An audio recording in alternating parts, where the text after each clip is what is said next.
राजा भोज किसी भी सूरत में सिंहासन पर बैठने का मोह छोड़ नहीं पा रहे थे। छठे दिन फिर वे राजसी वैभव के साथ तैयार थे बैठने के लिए। तभी छठी पुतली रवि भामा ने उन्हें रोक दिया। सुनो राजन, यह सिंहासन परम प्रतापी राजा विक्रमादित्य का है। क्या तुम उनकी दानवीरता और शौर्य का मुकाबला कर सकते हो? आओ मैं तुम्हें उनकी महानता की कथा सुनाती हूँ।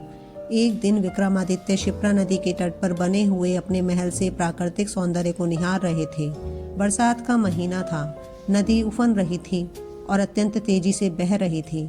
इतने में उनकी नज़र एक पुरुष, एक स्त्री और एक बच्चे पर पड़ी। उनके वस्त्र तार तार थे और चेहरे पीले।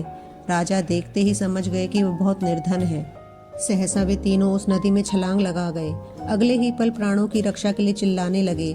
विक्रम ने बिना एक पल गवाए नदी में उनकी रक्षा के लिए छलांग लगा दी। अकेले तीनों को बचाना संभव नहीं था, इसलिए उन्होंने दोनों बेतालों का स्मरण किया। दोनों बेतालों ने स्त्री और बच्चे को तथा विक्रम ने उस पुरुष को डूबने से बचा लिया। तट पर पहुंचकर उन्होंने जानना चाहा कि वे आत्महत्या क्यों कर रहे थे। पुरुष ने बताया कि वह उन्हीं के राज्य का एक अत्यंत निर्धन ब्राह्मण है, जो अपनी दरिद्रता से तंग आकर जान देना चाहता है। वह अपनी बीवी तथा बच्चे को भूखों से मरता हुआ नहीं देख सकता और आत्महत्या के सिवा उन्हें अपनी समस्या का कोई अंत नजर नहीं आता। इस राज्य के लोग इतने आत्मनिर्भर हैं कि सारा काम खुद ही करते हैं, इसलिए उसे कोई रोजगार भी नहीं देता।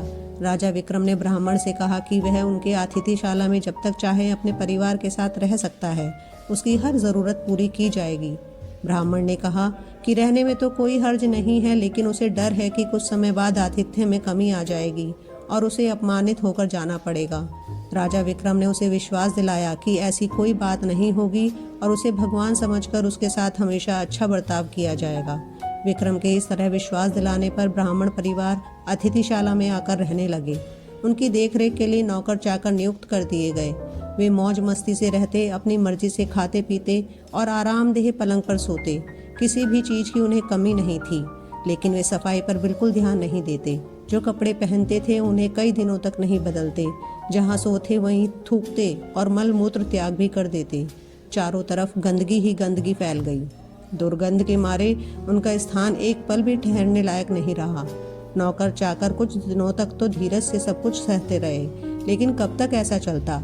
राजा के कोप की भी उन्हें परवाह नहीं की और भाग खड़े हुए। राजा ने कई अन्य नौकर भेजे, पर सबके सब एक ही जैसे निकले। सबके लिए यह काम असंभव साबित हुआ। तब विक्रम ने खुद ही उनकी सेवा का बीड़ा उठाया। उठते बैठते सोते जागते वे ब्राह्मण परिवार की हर इच्छा पूरी करते।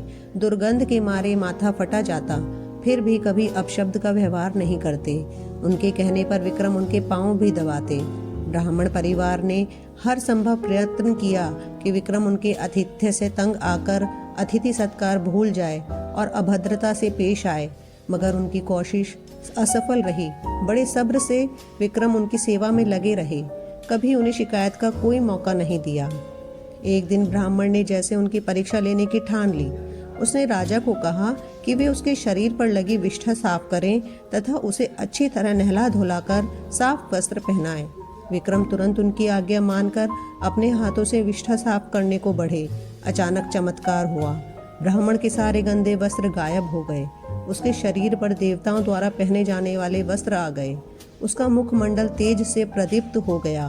सारे शरीर से सुगंध निकलने लगी। विक्रम आश्चर्यचकित थे।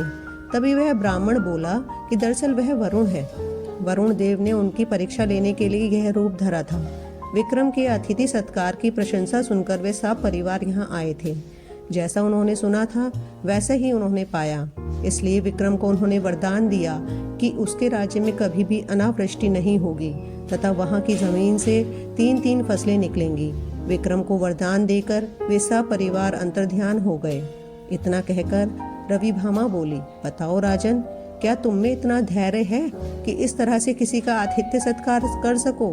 राजा भोज असमंजस में पड़ गए और बिना कुछ कहे अपने कक्ष में लौट गए।